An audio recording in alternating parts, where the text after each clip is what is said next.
Halo, selamat pagi pemirsa. Ajus Pagi kembali hadir untuk melengkapi informasi Anda pagi hari ini. Selain 3 berita utama tadi, sejumlah informasi menarik lainnya juga telah kami siapkan untuk Anda. Bersama saya, Yasmin Natania. Dan saya, Bayu Pradana. Inilah Ajus Pagi selengkapnya.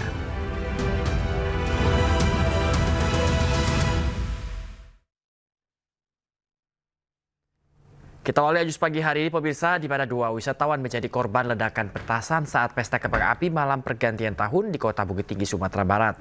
Akibatnya korban menderita luka di bagian wajah dan juga lengan.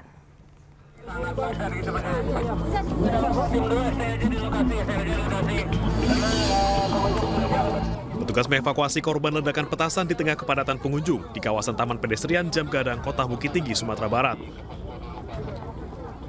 2 orang pengunjung menjadi korban ledakan petasan saat pesta kembang api malam pergantian tahun. Saat kejadian, korban bersama keluarganya sedang melihat kembang api dari bawah menara Jam Gadang.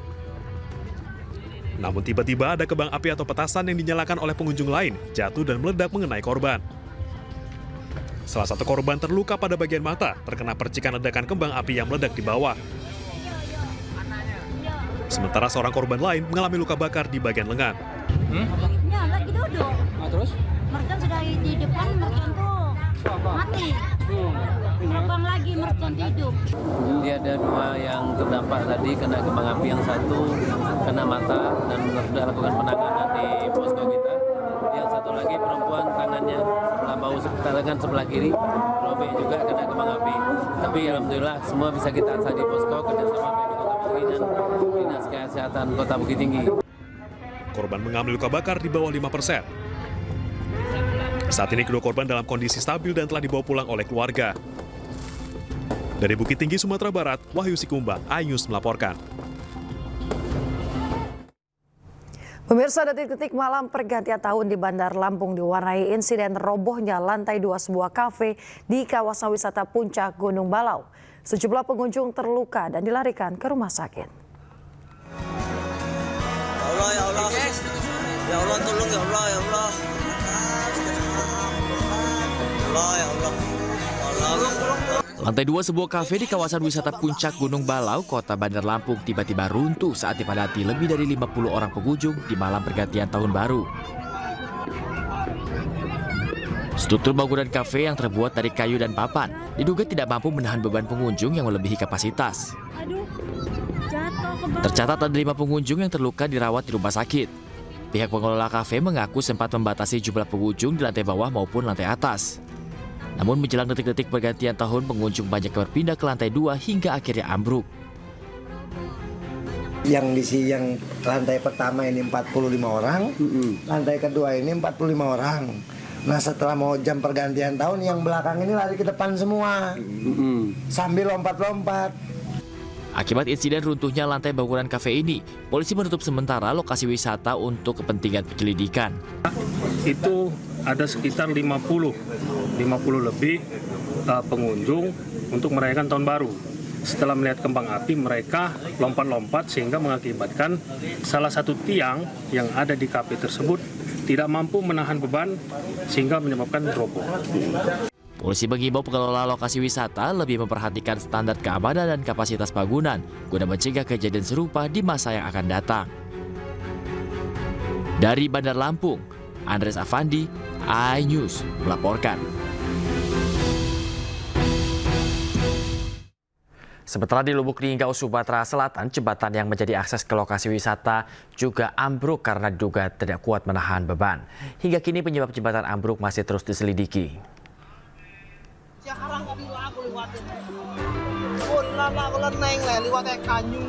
Sebuah jembatan gantung yang menjadi akses ke objek wisata di Lubuk Linggau, Sumatera Selatan ambruk. Jembatan ini ambruk diduga karena tak kuat menahan beban dari banyaknya pengunjung yang menikmati liburan tahun baru. Akibat peristiwa ini, terlihat sejumlah pengunjung terluka. Oh ya Allah, banyak korban. Oh ya, banyak korban. Ya Allah, korban. Banyak korban. Langsung bawa ke rumah sakit. Polisi kemudian melakukan penyelidikan di lokasi kejadian dengan memasang garis polisi.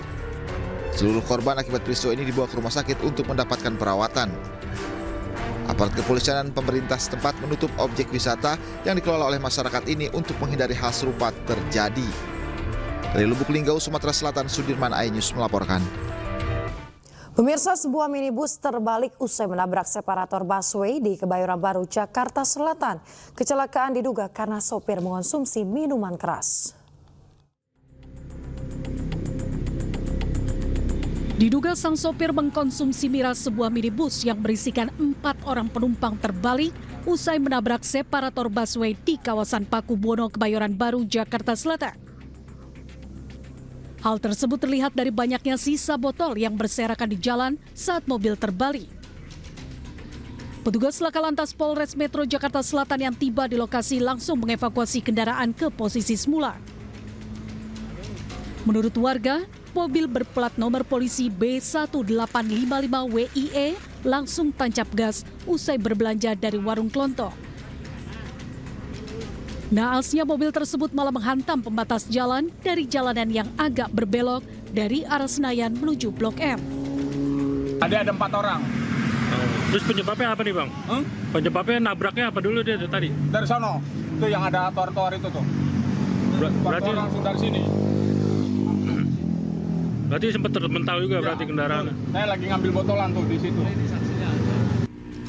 Usai dilakukan evakuasi oleh petugas Laka Lantas, mobil minibus diamankan ke kantor Laka Lantas Polres Metro Jakarta Selatan.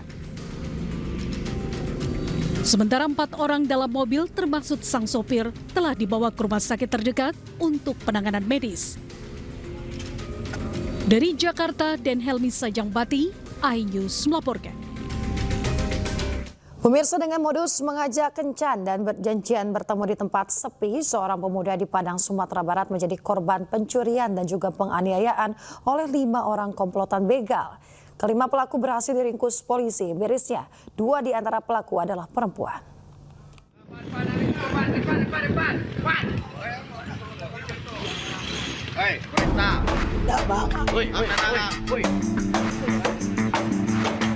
Tim Krewang Satreskrim Polresta Padang, Sumatera Barat meringkus komplotan pelaku begal yang terjadi di daerah Air Tawar, Kecamatan Padang Utara, Kota Padang. Petugas menciduk 5 pelaku di wilayah Dadok Tunggul Hitam di sebuah tempat permainan anak.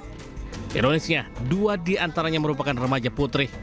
Selanjutnya, para pelaku yang terjaring dibawa ke Mapolresta Padang guna proses hukum lebih lanjut. Saat diinterogasi, para pelaku mengaku uang hasil kejahatan digunakan untuk pesta malam tahun baru. Dalam menjalankan aksinya, salah seorang pelaku berpura-pura mengajak korban kencan dan bertemu di lokasi sepi usai berkenalan di media sosial. Pelaku kemudian memeras dan menganiaya korban saat bertemu dengan komplotannya. Korban mengalami luka memar di bagian wajah akibat dianiaya pelaku dan kehilangan uang Rp600.000. Di mana modusnya yaitu dengan melakukan pemukulan terhadap korban, kemudian korban diminta untuk mentransferkan sejumlah uang ke rekening pelaku. Tim dari Satreskrim Polresta Padang berhasil mengamankan ada 5 orang terduga pelaku, di mana dari 5 orang terduga pelaku ini 3 diantaranya laki-laki yang merupakan ABH. Ada 2 orang pelaku wanita juga yang ikut melakukan penganiayaan dalam bentuk pemukulan kepada korban. Atas perbuatannya, pelaku dijerat pasal 365 KUHP tentang pencurian dengan kekerasan dengan ancaman hukuman maksimal 9 tahun penjara. Dari Padang, Sumatera Barat, Budi Sunandar, iNews melaporkan. Pemirsa, seorang wanita pengendara sepeda listrik di Palembang menjadi korban jambret oleh seorang pria bermotor. Pelaku berhasil membawa kabur kalung emas milik korban.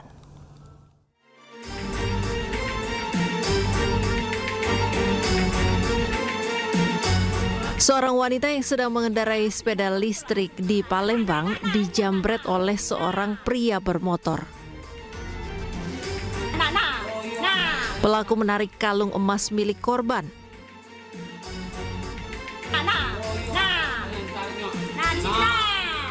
Korban sempat berteriak, namun warga sekitar tak berhasil menangkap pelaku karena pelaku segera kabur menggunakan sepeda motornya. Sepeda listrik. Terus? Ini nak beli nasi kan di sana. Terus? Tahu begitu Borio narik ke rambut langsung narik ke kalung aku. Itu. Iya. Korban telah melaporkan kejadian penjambretan yang dialaminya ke Polsek Kertapati, Palembang. Dari Palembang, Sumatera Selatan, Muhammad David, iNews melaporkan. Pemirsa, viral seorang pria terekam CCTV merusak lampu tanda tulisan taman di Kota Malang, Jawa Timur. Pelaku akhirnya diringkus saat malam tahun baru dan sempat melukai poluan saat penangkapan.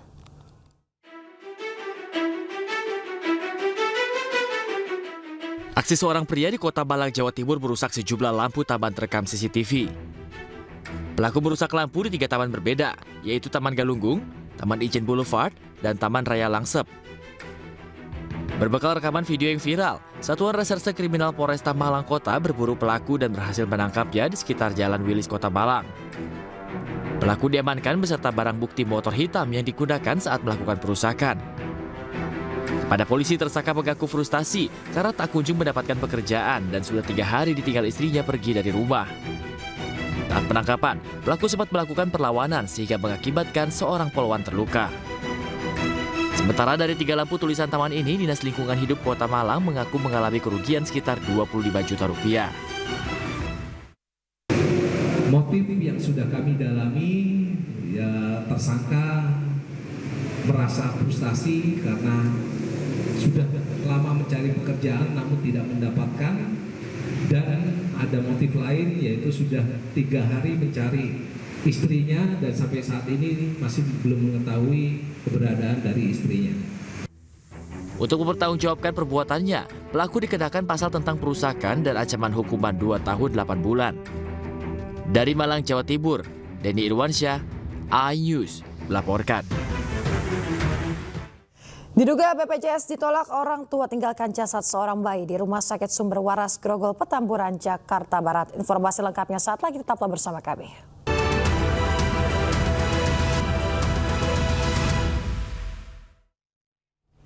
Terima kasih pemirsa, Anda masih di Ajus Pagi. Pemirsa, kita ke informasi lainnya, di mana diduga akibat petasan, 3 rumah di kawasan Cilincing, Jakarta Utara terbakar. Akibat peristiwa tersebut, 1 orang terluka dan harus dirawat di rumah sakit.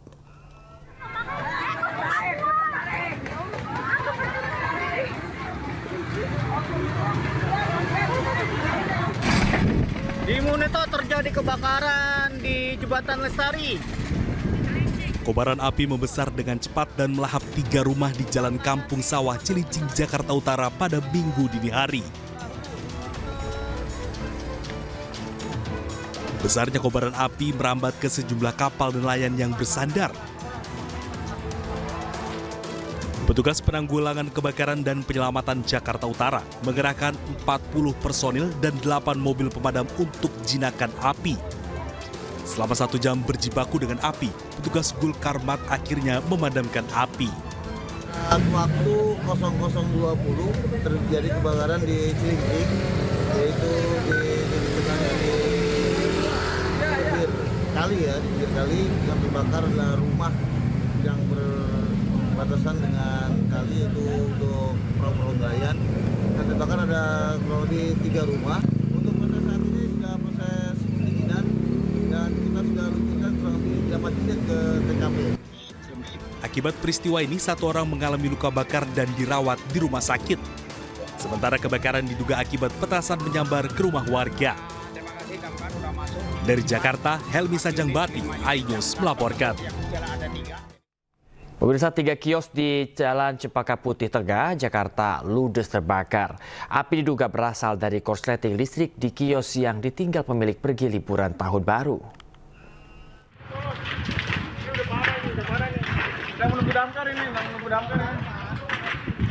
Asap tebal disertai kobaran api terlihat dari sebuah kios fotokopi yang berada di Jalan Cempaka Putih, Tegah, Jakarta Pusat, Rabu siang. Banyaknya material yang mudah terbakar membuat api dengan cepat membesar dan menyambar ke kios lainnya. Api pertama kali terlihat dari kios fotokopi yang tutup karena tengah ditinggal pulang kampung libur tahun baru. Petugas Sudin Penanggulangan Kebakaran dan Penyelamatan Kota Jakarta Pusat yang tiba di lokasi langsung berupaya melakukan pemadaman. Meski sempat membesar, namun api berhasil dipadamkan 1 jam kemudian setelah 19 unit mobil damkar dikerahkan ke lokasi. Diduga kebakaran terjadi akibat korsleting listrik dari ruko tersebut. Iya, saya dapat laporan sekitar jam 1:20 ya bahwa ada kebakaran yang lokasinya di RT 7 RW 7 Kelurahan Cempaka Putih Timur. Ya saat ini kita lihat bahwa ada satu bangunan yang terbakar dengan korbannya nihil. Ya, yang tinggal di sini ada 1 kakak dan 5 jiwa. Tak ada korban akibat kebakaran ini, namun kerugian ditaksir mencapai ratusan juta rupiah. Dari Jakarta, Rani Sanjaya, iNews melaporkan.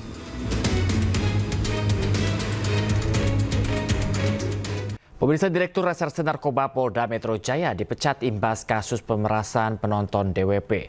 Sementara itu, sidang etik untuk 1 oknum polisi masih berjalan dan akan kembali digelar Kamis. 2 oknum polisi dijatuhi sanksi pemberhentian tidak dengan hormat. Buntut kasus dugaan pemerasan terhadap warga negara Malaysia di Festival Musik Jakarta Warehouse Project atau DWP di Jakarta. Kedua oknum polisi tersebut, Direktur Reserse Narkoba Polda Metro Jaya, Kombes Pol Donald Parlaungan dan anak buahnya berinisial Y. Pemecatan dilakukan berdasarkan sidang kode etik yang digelar Divisi Propam Polri. Sementara itu, pelaksanaan sidang etik untuk oknum polisi M masih terus berjalan dan akan kembali digelar Kamis. Ya, sidang etik kemarin berjalan mulai dari jam 11 tanggal 31 Desember sampai tanggal 1 Januari hampir jam 4 pagi. Ya, dengan sidang untuk Direktur Narkoba, untuk Kasubdit sama untuk Kanit. Direktur sama Kanitnya sudah diputus PDDH dan mereka mengajukan banding. Ya, untuk Kasubdit masih diskors. Dilanjutkan besok pada hari Kamis. Pelaksanaan sidang etik sudah dilakukan terhadap 3 terduga pelanggar berinisial D, Y, dan M. Ketiga oknum polisi tersebut disidang secara terpisah oleh 3 majelis komisi kode etik profesi. Dari Jakarta, Tim Liputan iNews melaporkan. Pemirsa, polisi menghentikan kasus kematian Afif Maulana yang jasadnya ditemukan di bawah jembatan Kuranji, Padang, Sumatera Barat. Polisi menyebut korban tewas bukan karena dianiaya, tapi karena jatuh dari ketinggian.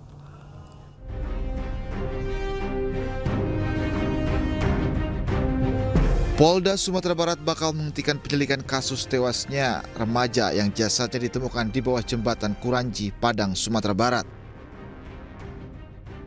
Polisi menyebut keputusan ini diambil setelah polisi melakukan sejumlah langkah terkait penyebab tewasnya Afif Maulana. Dari hasil otopsi, korban tewas bukan karena penganiayaan, melainkan karena jatuh dari ketinggian. Itu sebenarnya sudah terekspos sejak 4 atau 5 bulan yang lalu. Ini hanya untuk memastikan biar kasus ini tidak menggantung, maka dari hasil gelar perkara yang dilakukan oleh Dirkrim beserta seluruh tim dan juga menghadirkan keluarga korban dan juga ahli, itu nanti kasus akan kita hentikan, kita SP3. Sebenarnya bukan SP3, maaf, saya ralat. Sifatnya adalah SP2 lidik. Karena belum dilakukan penyidikan, karena memang kalau penyidikan itu kan dugaan terjadinya suatu tindak pidana. Tapi kalau hasil dari ekshumasi memang demikian, berarti SP2 lidik yang juga sudah kita sampaikan sejak awal. Kematian Afif Maulana sebelumnya menjadi perhatian publik sebab korban yang masih SMP tersebut awalnya diduga tewas karena dianiaya oknum polisi. Keluarga yang mengaku janggal mengajukan korban dilakukan ekshumasi dan otopsi. Pasalnya terdapat sejumlah luka lebam pada jenazah Afif yang ditemukan di bawah jembatan Kuranji, Kota Padang, Sumatera Barat pada 9 Juni 2024 silam. Dari Padang, Sumatera Barat, Budi Sunandar, iNews melaporkan. Kita ke informasi berikutnya, pemirsa. Terpidana kasus korupsi timah Harvey Muiz kembali menjadi sorotan. Usai vonis ringan yang dikecam banyak pihak, Harvey Muiz dan istrinya Sandra Dewi diketahui menjadi penerima bantuan iuran alias iuran BPJS Kesehatan yang dibayarkan oleh Pemprov Jakarta.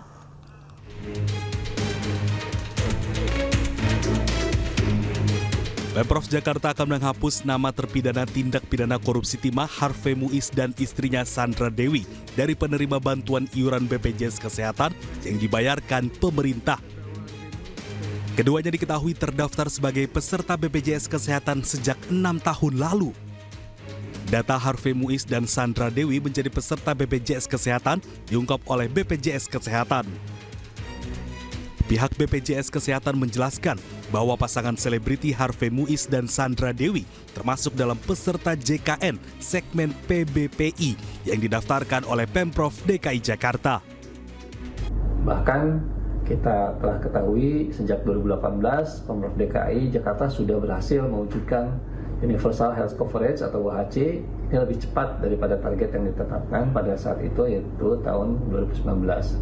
Begitu juga dengan peserta atas nama Harvey Muiz dan juga Sandra Dewi, mereka didaftarkan oleh Pemprov DKI Jakarta menjadi peserta JKN di segmen PBPU yang dibayarkan oleh Pemda.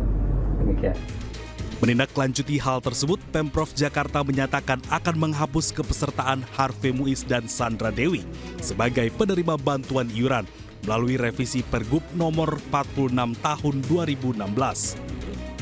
Kalau untuk Pak Harvey Muiz dan Ibu Sandra Dewi atau katakanlah yang warga yang seperti itu masuknya bukan kepada JKN yang dibiayai PBI gitu ya, tapi itu adalah yang mandiri, harusnya itu adalah mandiri. Oleh karena itu kemudian yang perlu kita lebih giatkan lagi adalah sosialisasi terkait ada namanya di JKN mandiri keren, bahwasanya memang tidak semua warga itu berhak seperti itu.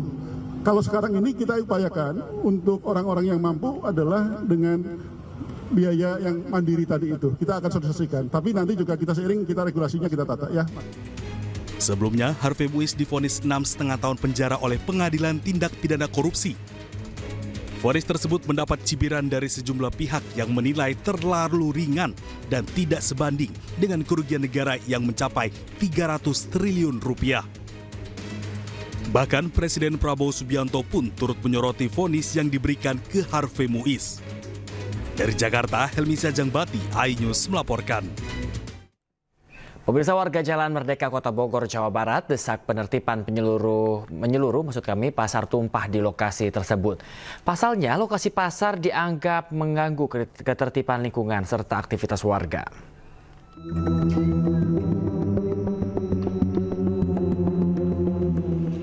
Warga memasang baliho dan spanduk di sepanjang jalan yang merupakan bentuk penolakan pasar tumpah di Jalan Merdeka Kota Bogor. Keberadaan pasar tumpah dianggap mengganggu kenyamanan lingkungan warga dan pengguna jalan. Warga meminta aparat segera mengambil langkah tegas menertibkan pasar tumpah dan menumpas aksi premanisme di kawasan tersebut. Menyayangkan memang tindakannya dari pemerintah sendiri agak lamban dalam menyikapi pasar tumpah di sekitar Jalan Merdeka ini. Dan kami pun juga sudah melayangkan surat audiensi kepada yang memang sampai sekarang belum mendapat respon. Jadi mohon segera mendapat perhatian dari pihak terkait agar cepat dicari solusinya mengenai perihal pasar tumpah. Sebelumnya 43 kios bagodan liar yang tidak berizin di area pasar tersebut pernah dibongkar. Namun saat ini pasar tumpah kembali beroperasi. Dari Bogor, Jawa Barat, Tim Liputan iNews melaporkan. Pemirsa, Presiden RI Prabowo Subianto memutuskan memberlakukan kenaikan tarif PPN dari 11% menjadi 12% pada kelompok barang mewah yang dikonsumsi masyarakat mampu. Sementara barang dan jasa tidak mewah ditetapkan tarif PPN yang berlaku sejak tahun 2022.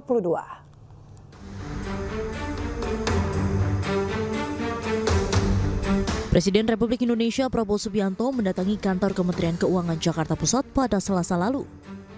Kedatangan Prabowo ke kantor Kemenkyu bertepatan dengan rencana pemerintah menaikkan tarif PPN menjadi 12% mulai tahun 2025. Usai memimpin rapat dengan Menteri Keuangan Sri Mulyani di kantor Kemenkyu di penghujung tahun 2024, Presiden Prabowo Subianto menyampaikan dalam konferensi persnya untuk memberlakukan kenaikan tarif PPN dari 11% menjadi 12% pada kelompok barang mewah yang dikonsumsi masyarakat mampu, seperti pesawat pribadi, yacht, kapal pesiar, rumah mewah. Sementara untuk barang jasa tidak mewah tidak ada kenaikan PPN, tarif tetap yang berlaku sejak tahun 2022. pemerintah memutuskan bahwa kenaikan tarif PPN dari 11% menjadi 12% hanya dikenakan terhadap barang dan jasa mewah. Diketahui pemerintah menaikkan tarif PPN dari 11% menjadi 12% mulai 1 Januari 2025 ini.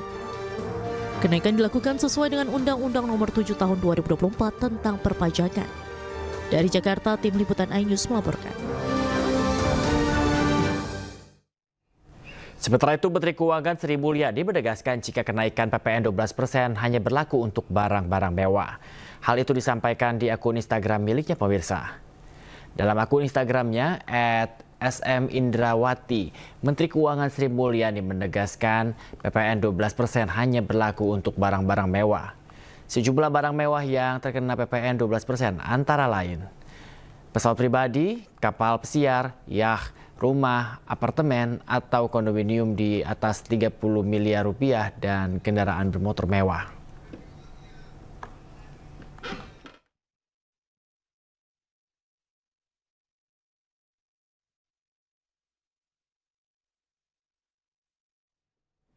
Pemirsa, Panglima TNI Jenderal TNI Agus Subianto dan Menteri Pertahanan RI Syafri Samsudin merayakan malam pergantian tahun bersama ribuan prajurit TNI yang bertugas di wilayah Papua.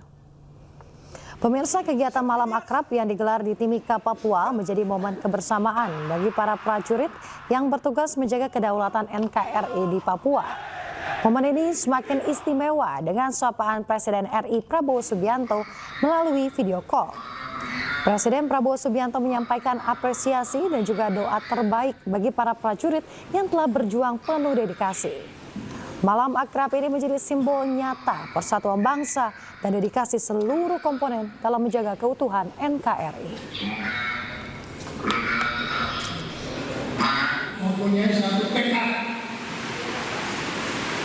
dan tekad ini harus dipegang teguh sampai dengan saatnya kalian kembali ke basis. Ya? Siap!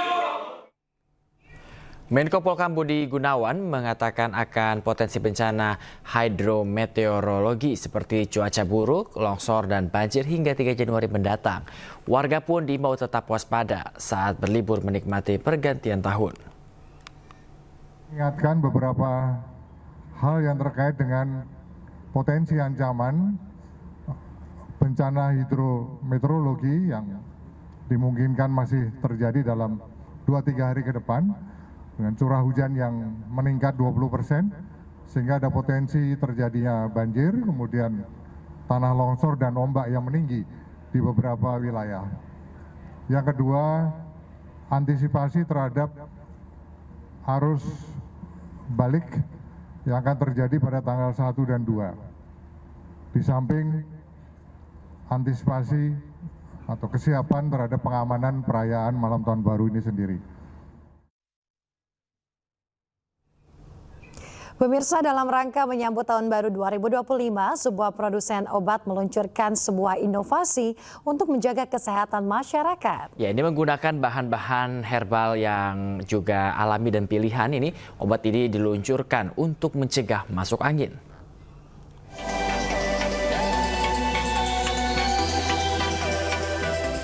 Menjadi salah satu produsen obat yang dipercaya masyarakat, Mixagrip terus melakukan sejumlah inovasi. Salah satunya pada saat malam pergantian tahun 2025, Mixagrip meluncurkan produk terbarunya, yaitu Mixagrip Herbal Greges. Menggunakan nambahan alami, Mixagrip Herbal Greges diformulasikan untuk membantu masyarakat mencegah masuk angin. Diluncurkan pada saat malam tahun baru dengan sejumlah artis ternama, Mixagrip mengajak masyarakat untuk dapat menyongsong tahun dengan lebih sehat dan produktif. Kita sedang mempersiapkan diri untuk menyambut tahun 2025 yang penuh dengan kesempatan, penuh dengan harapan, dan tentu saja juga penuh dengan tantangan. Dan kenapa spesial? Pada malam hari ini juga Mixagrip melakukan launching satu produk baru, inovasi terbaru daripada Mixagrip, yaitu Mixagrip Herbal Greges. Ini merupakan inovasi terbaru dari Mixagrip. yang memberikan solusi kepada masyarakat luas di Indonesia untuk melawan greges masuk angin. Dikemas menarik, obat dengan kandungan herbal ini diharapkan juga dapat diminati anak muda. Mixagrip Herbal Greges hadir dengan harapan menjadi solusi kesehatan bagi masyarakat. Dari Jakarta, Rizky Iqbal, Ayus melaporkan. Pemirsa, PT MNC Land Tbk bersama MNC Peduli menggelar pemeriksaan kesehatan gratis untuk warga di Desa Srogol, Kecamatan Cigombong, Kabupaten Bogor. Ratusan warga sangat antusias mengikuti sejumlah rangkaian pemeriksaan yang dilakukan tenaga medis berpengalaman.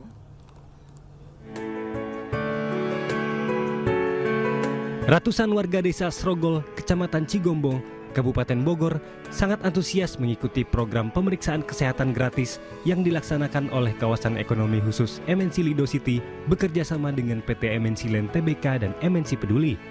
Sejumlah pemeriksaan medis mulai dari tensi darah, gula darah, dan asam urat dijalani para warga. Mereka mengaku senang lantaran dapat membantu mengetahui kondisi kesehatan mereka. Di sini alhamdulillah ya, hari ini ada kegiatan pemeriksaan kesehatan untuk warga ya. Untuk yang kurang mampu juga ini sangat berguna sekali ya. Dalam kegiatan ini, MNC Land bersama MNC Peduli juga memberikan bantuan berupa sembako untuk membantu meringankan beban ekonomi masyarakat. Harapan saya ke depan dengan adanya pengobatan gratis ini, pertama manfaat buat masyarakat, keduanya mudah-mudahan konsistensinya saya harap seperti itu. Terima kasih kepada MNC Lido yang telah membantu kesehatan gratis di RW 04 Desa Srogol ini. Saya mengucapkan banyak terima kasih atas bantuan dan dukungan dari pimpinan MMC Group. Program pemeriksaan kesehatan gratis ini bukan yang pertama kali dilakukan untuk warga Kecamatan Cigombong. Bersama PT MNC Land Tbk dan MNC Peduli, KEK MNC Lido City konsisten melaksanakan tanggung jawab sosial dan lingkungan. Mulai dari kegiatan sosial, ekonomi, maupun lingkungan yang diharapkan dapat berdampak positif untuk masyarakat di sekitar KEK MNC Lido City. Dari Jawa Barat, Naura Syafika, Laksana iNews melaporkan. Pemirsa, tren busana menjadi hal yang penting untuk mengawali tahun. Lalu seperti apa tren yang akan mendominasi di tahun 2025? Kami akan membahasnya usai jeda berikut ini, tetaplah bersama kami.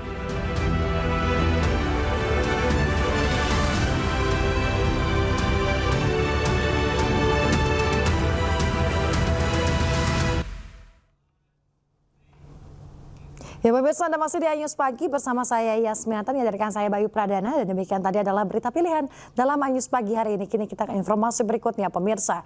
Detik-detik malam pergantian tahun di Bandar Lampung diwarnai insiden robohnya lantai 2 sebuah kafe di kawasan wisata Puncak Gunung Balau. Ya, akibatnya sejumlah pengunjung terluka dan dilarikan ke rumah sakit. Ya Allah, ya Allah, tolong ya Allah, ya Allah. Ya Allah.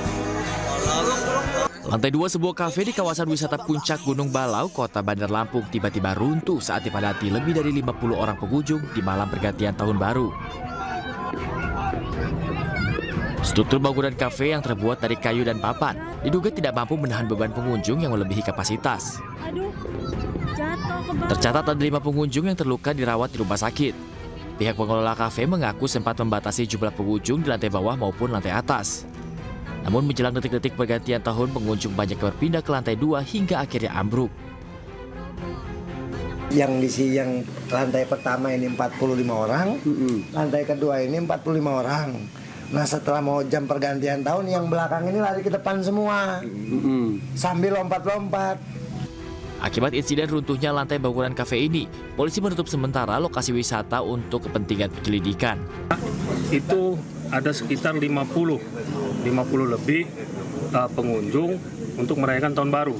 Setelah melihat kembang api, mereka lompat-lompat sehingga mengakibatkan salah satu tiang yang ada di kafe tersebut tidak mampu menahan beban sehingga menyebabkan roboh.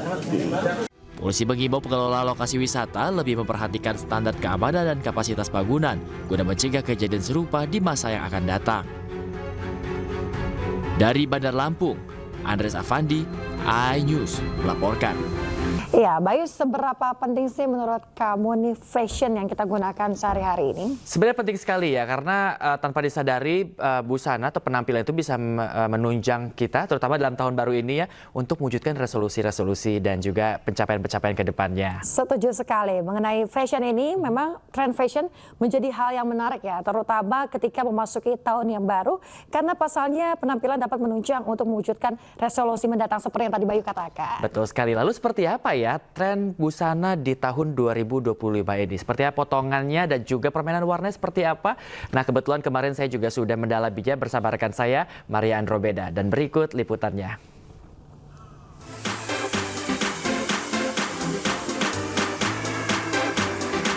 Halo pemirsa. Rasanya udah 2025. Benar sekali, tahun baru seharusnya resolusi juga baru ya Bayu ya. Betul banget, tapi rasanya mewujudkan resolusi nggak lengkap kalau nggak disokong dengan gaya nih. Bener banget, jadi buat pemirsa di rumah jangan gegana, gelisah, galau merana karena kita berdua bakal ngasih insight-insight tentang tren fashion di tahun 2025. Kira-kira seperti apa ya tren fashion 2025? Langsung aja yuk kita lihat bareng-bareng. Ayo.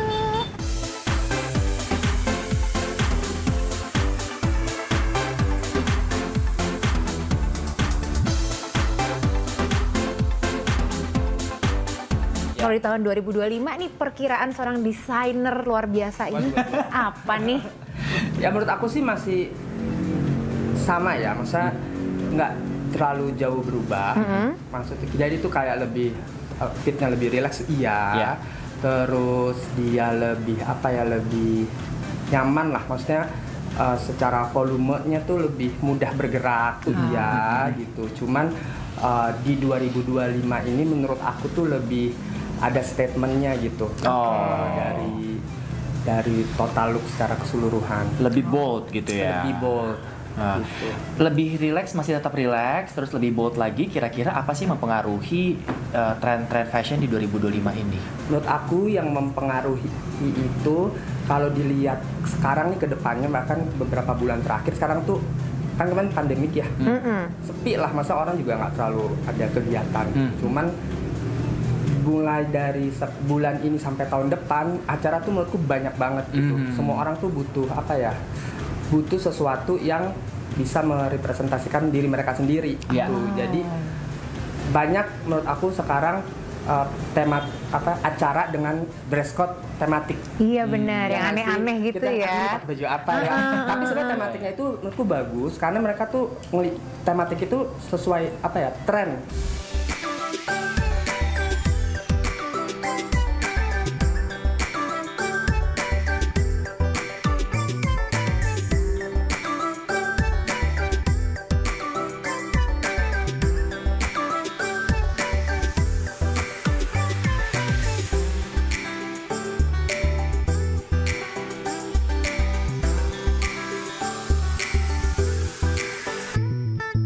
Kalau menurut Albert Yanuar sendiri, kira-kira di 2025 trennya itu seperti apa sih?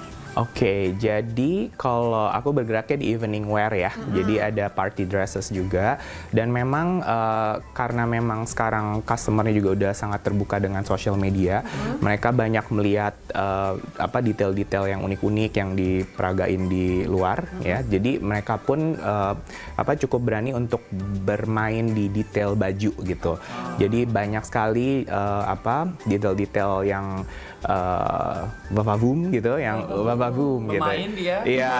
Jadi mungkin yang dulunya suka pada main aman dengan cutting yang simple-simple, sekarang mereka berani main di volume, terus mungkin di drapingnya gitu, atau bahkan main di detail embellish sama beads-nya juga lebih festive dan lebih berani gitu. Lebih berani. Yes. Kalau warna 2025 gimana? Nah kalau dari warna sendiri, yang tren yang global sih lebih ke warna earth tone ya, lebih ke coklat mousse, terus ada juga champagne, gold, something yang seperti itu. Namun setiap rumah mode atau setiap fashion house tuh pasti punya mood board, punya tren sendiri gitu. Jadi sebenarnya bebas aja, selama itu balik lagi apapun yang ditawarkan itu tetap harus bisa apply ke personality dan skin tone kita gitu kan. Ya itu penting sekali karena kalau memang kita terlalu ngikutin tren ternyata nggak cocok warnanya di kulit kita atau apa, itu resultnya juga kurang bagus ya untuk dikenakan.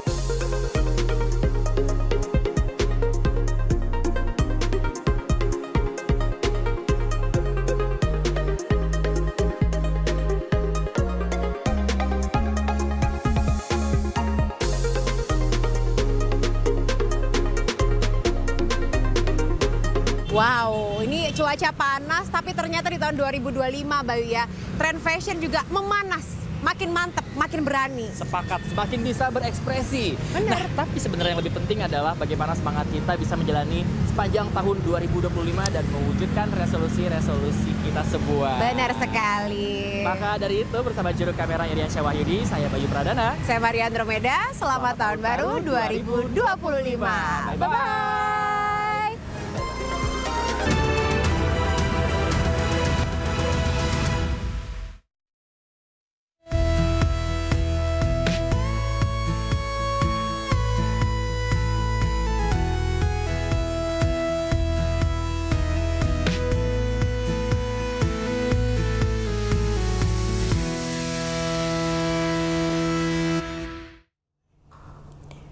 Pemirsa, jelang berakhirnya libur tahun baru 2025, arus lalu lintas di ruas Jalan Tol Cipularang Purwakarta, Jawa Barat ini terpantau ramai.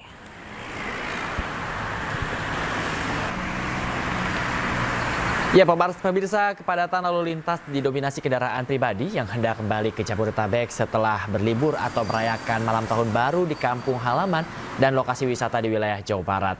Diperkirakan kepadatan arus kendaraan di Tol Cipularang dari arah Bandung menuju Jakarta ini akan terus terjadi hingga Kamis siang. Sementara arus dari arah sebaliknya, yaitu dari Jakarta menuju Bandung, terpantau relatif normal.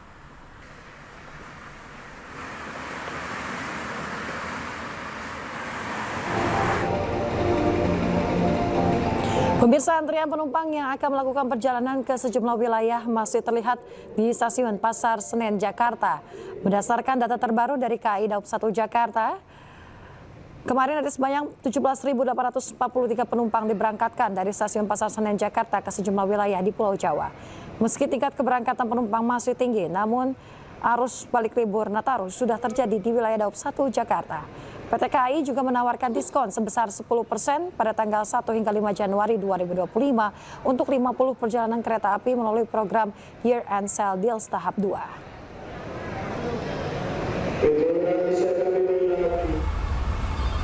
Setelah itu pemirsa, ribuan kendaraan terpantau masih memadati Pelabuhan Bakauheni, Lampung sejak tadi malam. Antrean kendaraan di setiap kantong parkir dermaga didominasi plat dari luar Provinsi Lampung. Untuk mengantisipasi lonjakan kendaraan, ASDP Bakauheni mengoperasikan 6 dermaga reguler dan 1 dermaga eksekutif, serta 28 unit kapal feri.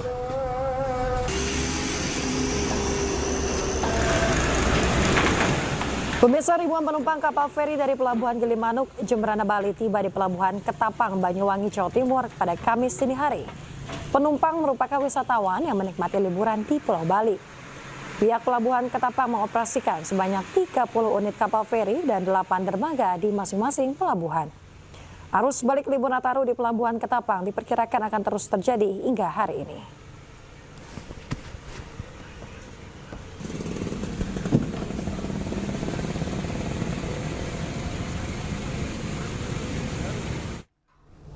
Pemirsa, arus balik libur Nataru mulai terlihat di berbagai daerah seperti dari Pelabuhan Bakauheni dan juga Pelabuhan Ketapang. Untuk mengetahui informasi terkini, kita terhubung dengan rekan Heri Folistiawan di Pelabuhan Bakauheni, Lampung dan juga rekan Eris Utomo di Pelabuhan Ketapang, Banyuwangi, Jawa Timur.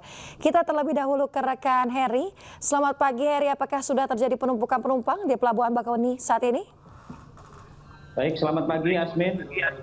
Bahwa saat ini saya sedang berada di Pelabuhan Bakauheni. Melaporkan bahwa sejak tadi malam antrian kendaraan di Pelabuhan Bakauheni memadati Pelabuhan Bakauheni. Dan pagi ini masih terpantau lancar, namun hari ini juga diprediksi kendaraan juga masih akan melintas di Pelabuhan Bakahuni. Berdasarkan data dari ASDP Bakahuni tercatat, dapat saya laporkan bahwa sejak libur Natal dan Tahun Baru 112.000 kendaraan sudah melintas dari Pelabuhan Bakahuni, baik kendaraan roda 4, bus maupun truk, dan 12.000 sepeda motor dan sedikitnya 445.000 penumpang baik pejalan kaki maupun yang ada di dalam kendaraan. Para penumpang ini pada umumnya melakukan perjalanan dan yang akan menyeberang ke Pulau Jawa akan melintas karena hari libur Natal dan Tahun Baru sudah berakhir. Demikian, Yasmin. Ya, Eri, lantas langkah apa yang dilakukan pihak pelabuhan jika terjadi penumpukan penumpang dan kapan diprediksi puncak arus balik Natal akan terjadi di sana? Baik, terima kasih Yasmin. Untuk mengantisipasi adanya kepadatan, pihak SDP juga sudah mengoperasikan sebanyak 28 kapal dan 7 dermaga, 1 dermaga eksekutif dan 6 dermaga reguler. Demikian, Yasmin. Baik, terima kasih rekan Eris. Selanjutnya kita akan menuju ke rekan Eris Utomo. Selamat pagi Eris, bagaimana suasana di sana? Apakah sudah terjadi penumpukan penumpang? Ya, selamat pagi Yasmin dan pemirsa. Saat ini saya berada di Pelabuhan SDP Ketapang Banyuwangi dan berada di depan dermaga 1 pelabuhan. Dan saya laporkan memang di Banyuwangi hingga sejak semalam hingga saat ini masih diguyur hujan, namun arus balik untuk libur Natal dan Tahun Baru masih terus terjadi di pelabuhan ini.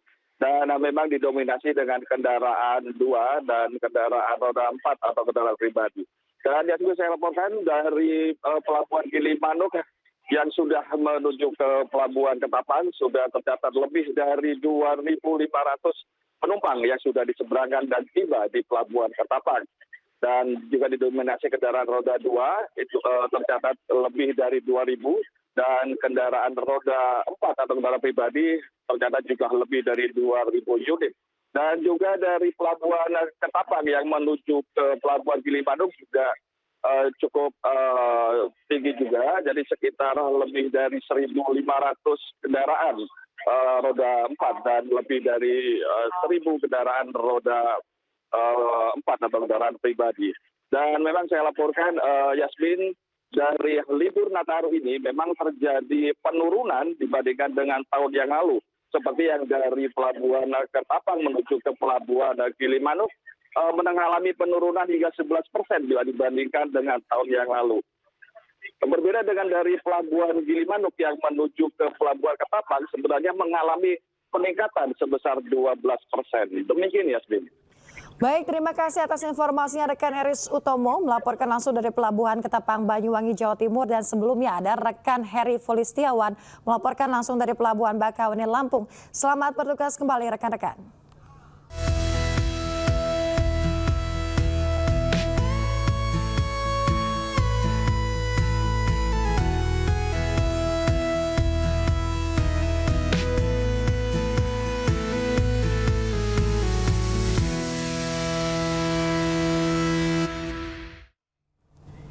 Pemirsa, perayaan Tahun Baru di Kota Padang, Sumatera Barat ini diisi dengan pertunjukan sipasan. Ya, sebanyak 700 orang warga memukul tandu yang diarak keliling kota Padang berbentuk kelabang.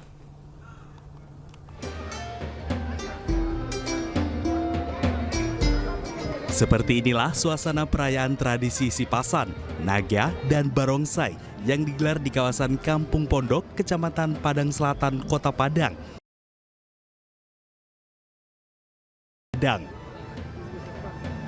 Ribuan warga berkumpul di pinggir jalan raya menunggu kedatangan rombongan arak-arakan sipasan.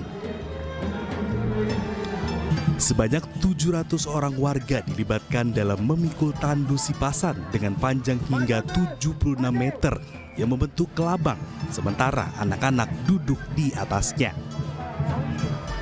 Arak-arakan sipasan menjadi lambang keberagaman di Kota Padang karena seluruh elemen masyarakat bergabung dan berbahagia bersama tanpa memikirkan budaya, agama, suku, dan etnis.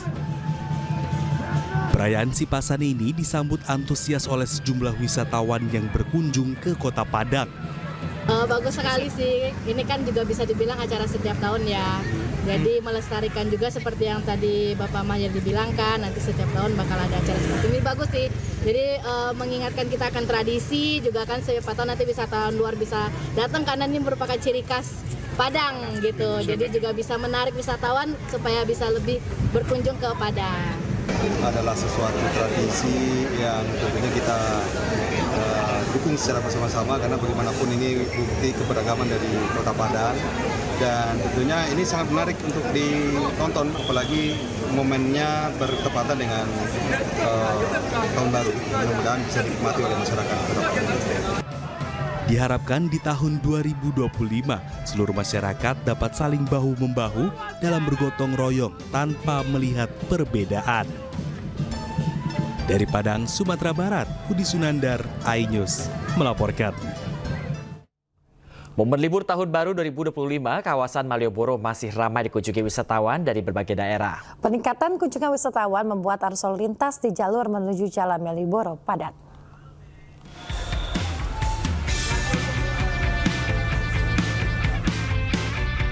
Objek wisata Malioboro kian ramai diserbu wisatawan di hari libur tahun baru 2025.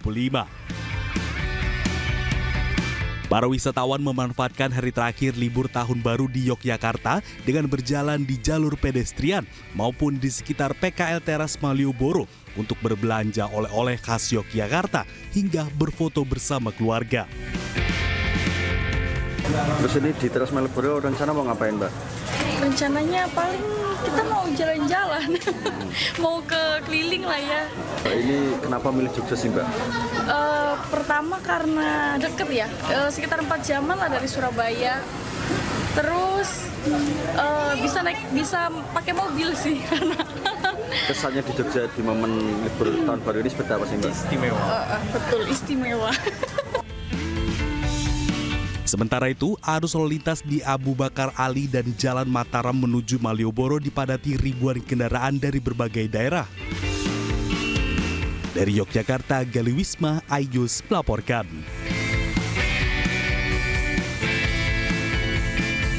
Timnas senior Indonesia sepanjang tahun 2025 ini akan melanjutkan perjuangan di putaran ketiga kualifikasi Piala Dunia 2026 dengan menghadapi 4 pertandingan krusial. Ya, pemirsa, dan berikut jadwal lengkap Timnas Indonesia di tahun 2025.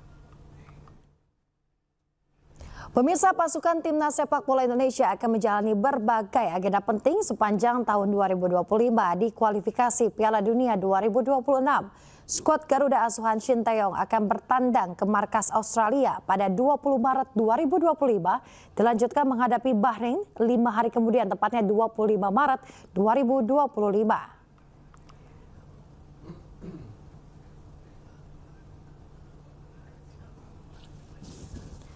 Sementara pada 5 Juni 2025, pemirsa, Timnas senior akan menjamu Cina.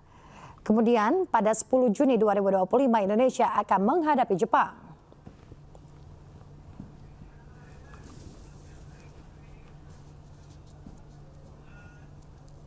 Dan informasi ini sekaligus penutup iNews pagi hari ini, pemirsa. Cuplikan tayangan berita iNews dapat Anda saksikan di kanal YouTube @officialinews. Mewakili kerabat kerja yang bertugas, saya Bayu Pradana. Dan saya Yasmin Natania, pemirsa pamit undur diri. Terima kasih, selamat pagi dan sampai jumpa.